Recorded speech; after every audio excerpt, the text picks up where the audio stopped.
Hey Paolo, I will record you my exercises workout thing, just short parts so you know what it is, and I will send you also the file where you can read it again if you like, or if you forget something. So I start normally first position. No, I always take D major because I can play that in tune, mostly. And I start doing it with open strings. It's like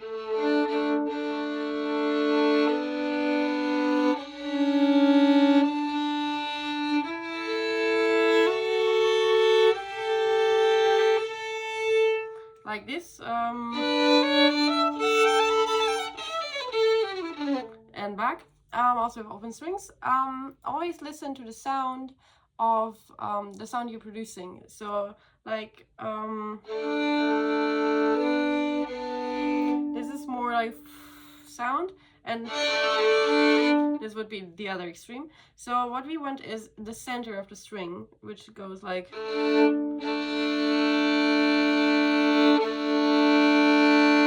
there. Every note has another kind of center, and it doesn't mean that you don't need to vibrate there. You can still do it a little bit, like bring it into vibration rather than vibrating.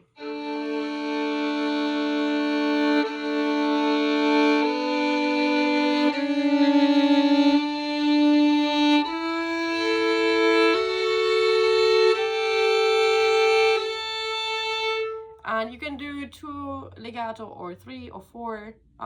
You can, but you should do it consistently. So do probably 2 up and 3 down, for example. Or also when you want to really listen into the harmonics more than play every note for themselves, it's up to you how you wish. The second position is the same.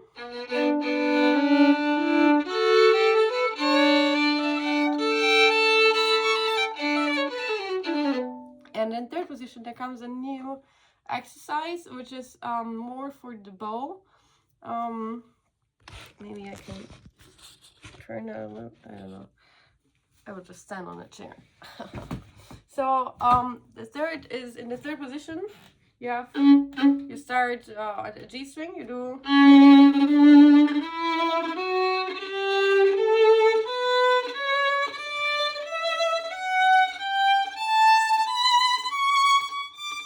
And back is this.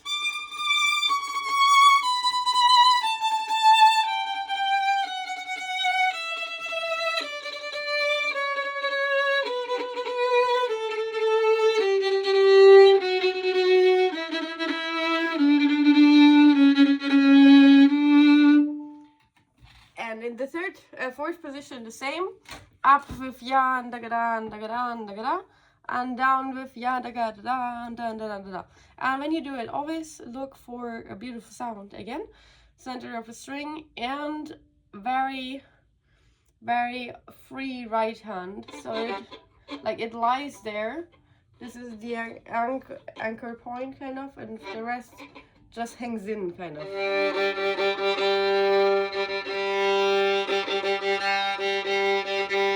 Like you're just moving it because of momentum. Then 5th till 7th position, I do normal scales, so that would be 4, 5, 6, or 7, 8 legato.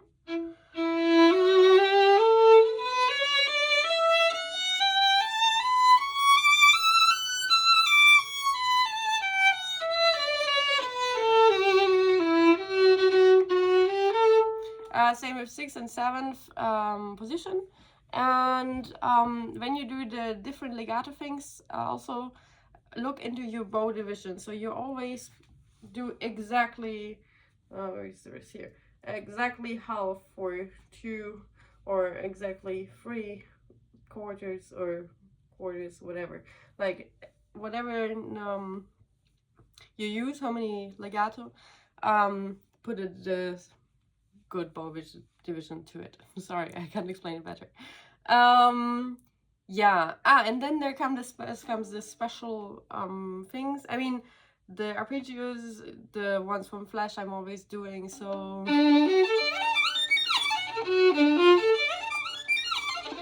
and also in beautiful low tone, 3 or 4 legato. And always look also up, like sometimes you can compare it also to open strings. So when you have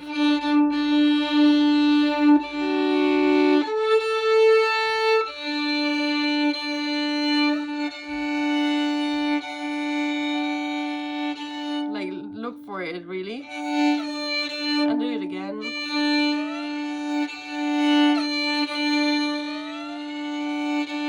Remember all what you're doing in your hand.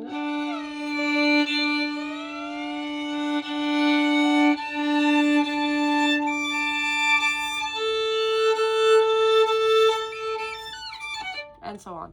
And then play it as a whole as you wish, whatever you want to practice more this day. Yes, after the arpeggios, I normally do also intervals like terzen, thirds, sixths, eighths, ninths, and tenths. I don't know how you say that, but yeah, you know, till there. And then I do the special thing, which I mostly also do in the beginning of any practice to find my posture. I do fifths. So find the perfect position for your hand so it can lie easy for fifths.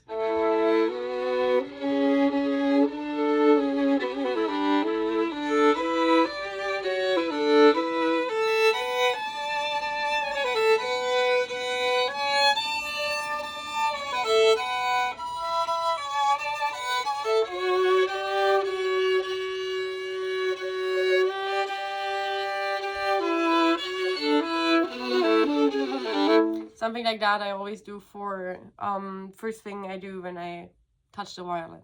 So I kind of find it.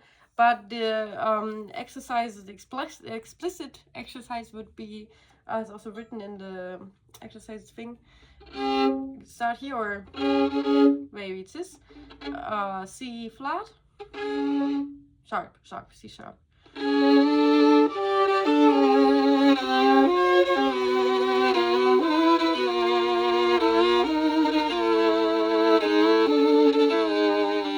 So you always go 1/2 tone up, the quart, back, 1/2 tone down.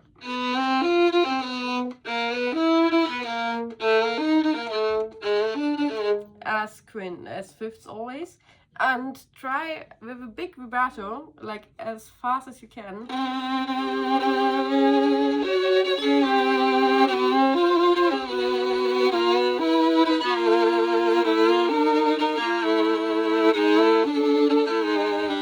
And also on the other strings.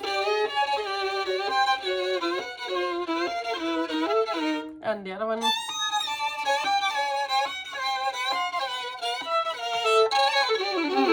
And then comes my special exercise, which is, I came up with it, but I think, or quite sure that some people like Galamian maybe thought of that also. But anyhow, I always start from the first position and I jump to the third finger of the octave of it. So that would be 1/2 tone, 1/2 tone, second also, third, fourth, first,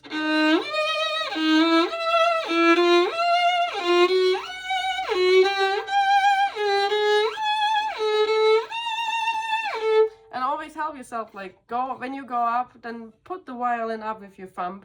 It always helps. And try to make the best Brahms, Tchaikovsky, whatever sound, like Oistrach. When do you go like,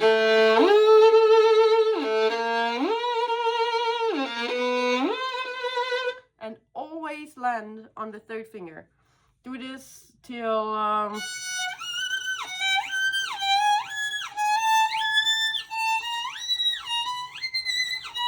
yeah, and then I go for the third position. third again, fourth. But also land on the third always, also when you go with the fourth. This makes your hand knowing where to go and feeling comfortable with in the range of the octave on the same string. Yeah, these are the exercises which are written in the book. There is another one I can completely recommend if you don't know it yet. For spiccato generally in your life whenever you're playing that. For controlled spiccato, go on the string and like get the force inside the string or like with your weight and release the tension just by your fingers. Like really go in and then release it.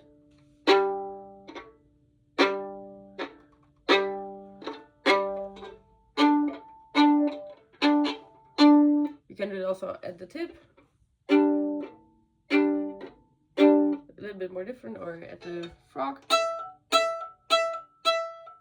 There we need less force. And the middle is the balance thing, kind of.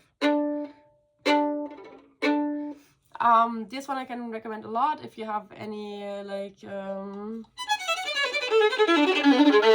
things like that. That's always like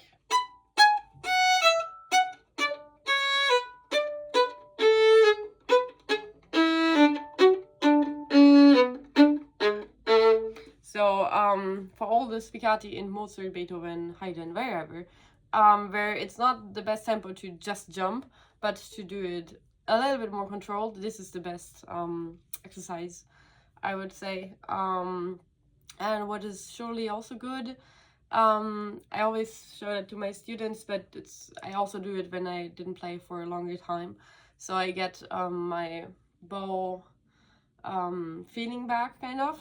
It's rather the one with ya and the gra, what I showed you before, or you can also do it on the yes, I wrote that in the exercise book, in the scales when you do fourth, fifth position. Then you can do dynamic changes, so you do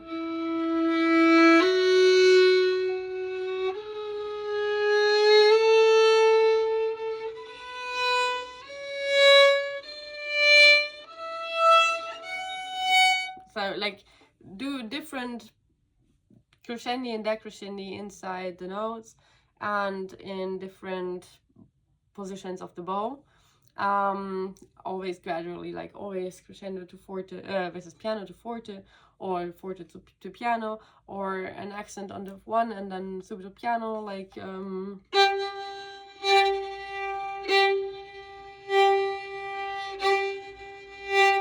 and try to find the perfect match between bow contact, like where you are on the string, like here or here or here, and speed and weight. And when you do all the three of them always simultaneously in a good term, then you just play beautiful, easy. So far for my exercises. Enjoy.